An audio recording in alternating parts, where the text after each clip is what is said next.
Hello children, I hope you all are doing well. So today we are going to do one question which has appeared in SOF IMO 2019-20. Okay, so the question is the given pie chart shows the different types of fruits in a store.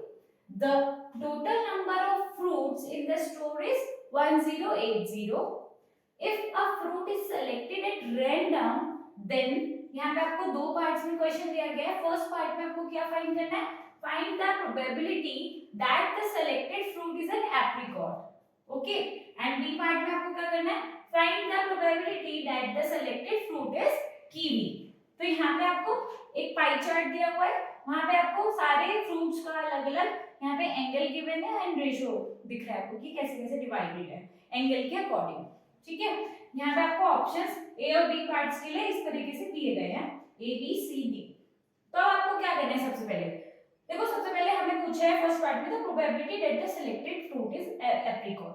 ठीक है, अब आप देखो Apple के लिए हमें 56 degree angle दिया हुआ है, ग्रेप्स के लिए 60 डिग्री, मैंगो के लिए 110 एंड कीवी के लिए 30 डिग्री. तो आप बोलोगे कि यहाँ पे हमें एप्रिकॉट के लिए एंगल नहीं गिवन है, ये एंगल हमें नहीं पता है. ठीक है, तो हमें प्रोबेबिलिटी निकालनी है जब हम एप्रिकॉट को सिलेक्ट करते हैं. अब देखो, प्रोबेबिलिटी निकालने के लिए हमें टोटल पता होना चाहिए और एक जिसका पूछा है उसका वैल्यू पता होना चाहिए. अब देखो यहाँ पे एप्रिकॉट का एंगल नहीं पता, हमें पता है कि जो पूरा ये एंगल होता है, पूरा एक जो सर्कल कवर करता है वो कितना होता है? 360 डिग्री. तो सबसे पहले हम उसकी हेल्प से एप्रिकॉट की एंगल की वैल्यू फाइंड करेंगे. कैसे करेंगे? एप्रिकॉट के लिए क्या होगा? 360 ओवरऑल है. ठीक है, 360 डिग्री में से क्या माइनस करेंगे? जो ये सारे एंगल्स है इनका सम, कि भाई 360 में से ये इतना पोर्शन यहाँ तक का कितना है वो हम माइनस कर देंगे. That means 56 degree plus 60 degree plus 110 plus 30 degree.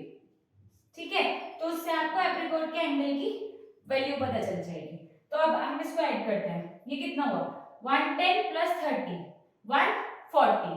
ठीक है, 140 डिग्री हमारा ये आ गया, प्लस 60 एंड प्लस 56, ये सब ऐड कर लो.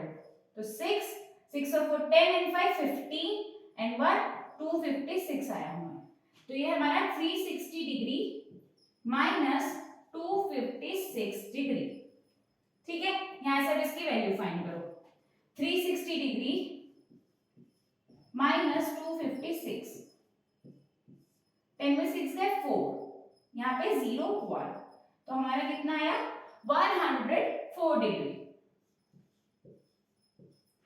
ठीक है, ये हमारी वैल्यू हमें मिल गई एप्रिकॉट के एंगल की कि वो कितना पार्ट रखता है अपना 104 डिग्री. हमें उसका कंट्रीब्यूशन पता चल गया पाई चार्ट से. ठीक है, पाई चार्ट है इसलिए हम एंगल्स पे जा रहे हैं. अब देखते हैं, अब हम एप्रिकॉट का आ गया.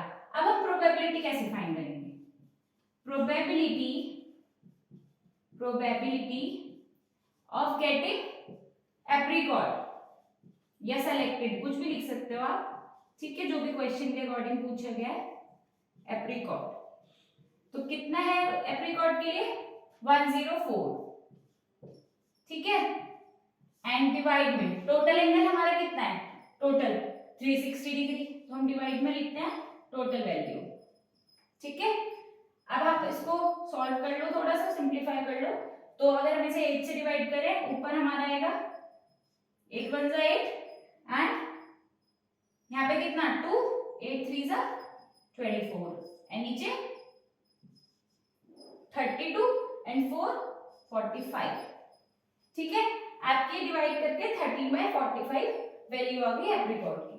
अब देखो, आपको अगर टाइम सेव करना है तो आपको पहले ऑप्शन से एक बार चेक करने हैं अपना ए ऑप्शन, ए पार्ट का आंसर निकालने पे. ठीक है, अब देखो हमें क्या वैल्यू है? 13/45. ए पार्ट की वैल्यू 13/45 हमें दिख रहा है सिर्फ सी ऑप्शन में. ठीक है, तो आप डायरेक्ट सी ऑप्शन यहाँ से करेक्ट कर सकते हो without finding the value of B part. ठीक है, तो आपका सी ऑप्शन आपको करेक्ट मिल जाएगा. बट ऐसा भी हो सकता है आगे कि वो किसी और ऑप्शन में भी सेम वैल्यू दे दे, 13/45 यहाँ पे भी दे दे और 13/45 यहाँ पे भी दे दे. उस केस में आपको बी पार्ट की वैल्यू भी चेक करनी होगी, ठीक है। तो हम यहाँ पे भी बी पार्ट की वैल्यू निकाल के दिखाएंगे, बट आप यहाँ पे भी इसको डायरेक्ट टिक कर सकते हो, क्योंकि अभी यहाँ पे सिर्फ एक ही केस में दिया गया है 13/45 ए पार्ट का आंसर, ठीक है। अब बी पार्ट में कुछ नहीं बचा, ये ए पार्ट का आंसर निकाल ले तो बी पार्ट का आंसर और भी इजी तरीके से निकल जाएगा, सिमिलरली इसी वे में। यहाँ पे आपको ये वाला पार्ट करने की नीड भी नहीं है, क्योंकि कीवी के लिए पूछा है एंड कीवी के लिए आपको एंगल पता है 30 डिग्री, ठीक है। तो आप डायरेक्ट निकाल सकते हो प्रोबेबिलिटी ऑफ गेटिंग कीवी, ठीक है।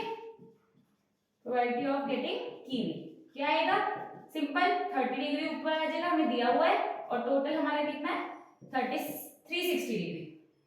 तो ये 0 से 0 कैंसिल, 3 से आप डिवाइड करोगे 12, तो ये 1/12 आपको मिल गया आसानी से, कोई कुछ मेहनत नहीं करनी पड़ी इसमें। तो 1/12 देखो सी ऑप्शन में आ रहा है, तो सी ऑप्शन आपको पहले ही पता चल चुका था कि करेक्ट है, बट मैंने आपको फिर भी यहाँ पे निकाल के दिखा दिया है कि कैसे आएगा।